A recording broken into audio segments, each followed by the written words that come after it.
Okay, we're back on the 1967 Mercury 950. Got our timing belt in, so 20140. So gonna put the timing belt on today, and gotta, you gotta have this off in order to thread this timing belt up in here. Thread blocker blue! Thread blocker blue! 4 bolts. I like the other ones. It's more an Allen wrench because you can torque them down. These you ain't gonna torque them down. Let's clean these screws off first. And I'm going to use this out of my kit. This stuff, man, especially if you like shake it up. Just feel like a lot's left.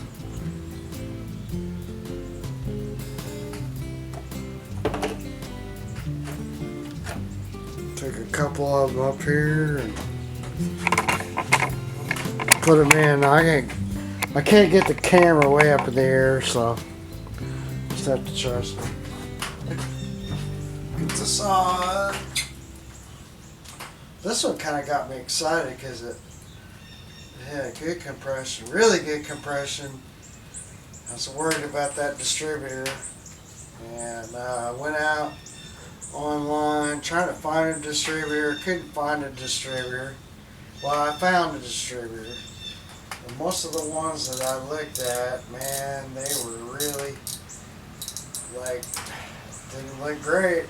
So I was kind of like, well, what do you do, man? I probably should just do this one. I could get one of these distributors and spend $200 for a distributor that could go out, because it's not brand new. Or I could just rebuild this one, which is kind of what I did. Well, it's not kind of what I did. It's what I did. I didn't take any video of it. Mostly the wiring was bad, and I'm sorry I didn't do any video of that, but anyway, I kind of got it done, so that we can just move forward. Anyway, so alright, so we got that on there. Now we got to put the flywheel back on. It's kind of what I was afraid of. This flywheel has no timing marks on it. I mean, there's none. So that's really, really kind of unfortunate, because this one's going to be one where we're going to have to index it.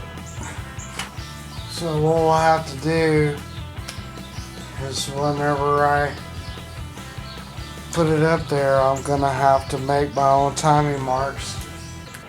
The other thing is, this is really, really bad inside here.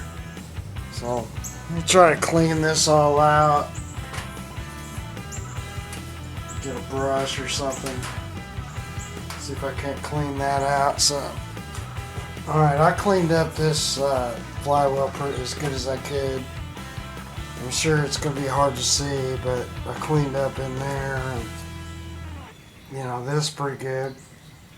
I just used for my gun brush kit as best as I could.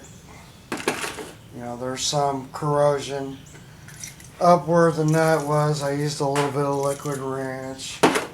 I'm going to use a little anti-seize. It says it's thread lubricant.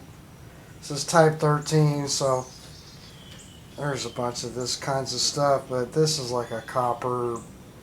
I think it's a copper based. I'm not sure how they do this or came up with this, but we'll just lather some on the inside there.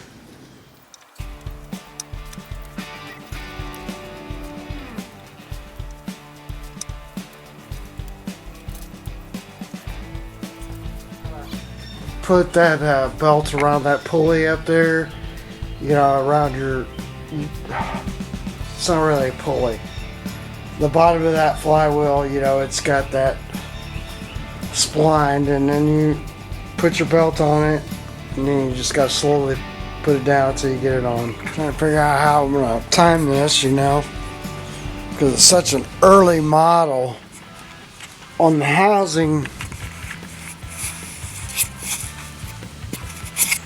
unfortunately this camera is so touchy, but we got our timing on the sticker, but there's no marks on the flywheel. So what do? Well, you put a dial indicator. Normally you put a dial indicator in anyway. So I've done that, and you can see I got it sitting right there, number 1 cylinder. And looking around, I noticed there's no way you're gonna, so this would be, it says cylinder 1, top dead center.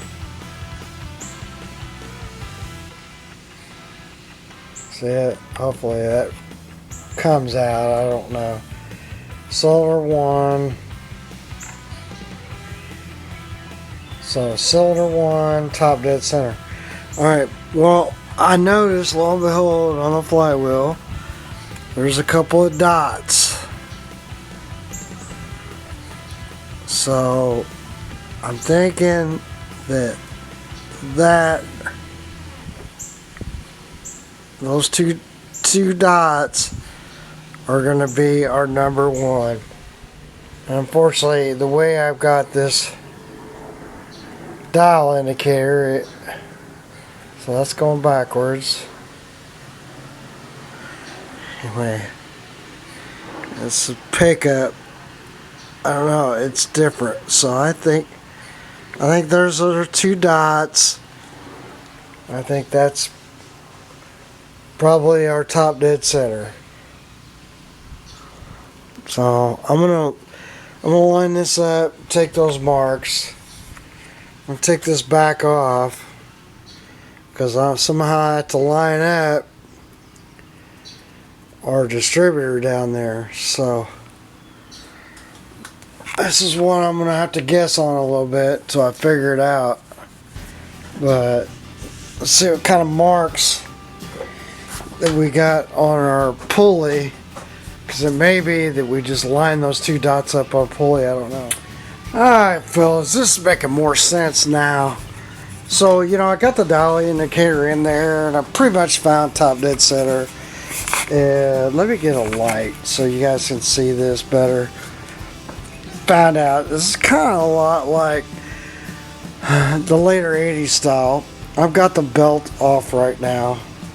And sorry, I'm just like not really very good with this new camera.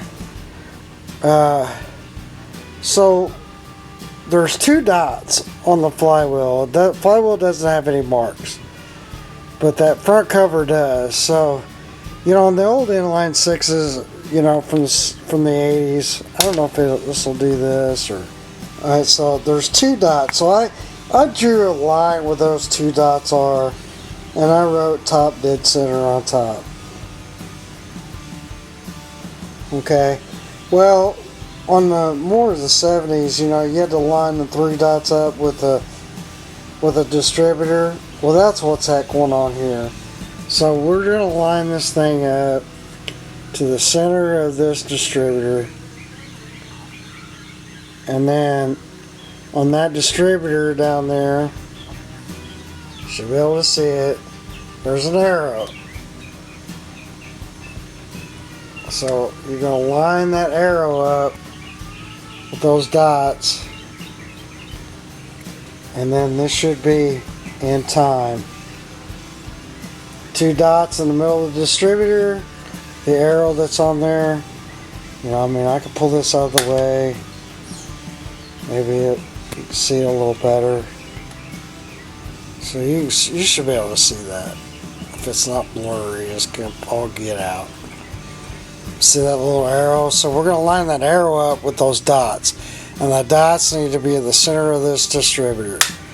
And that is how that's going to go back together and be in time. So now I can put the cap on this and move on.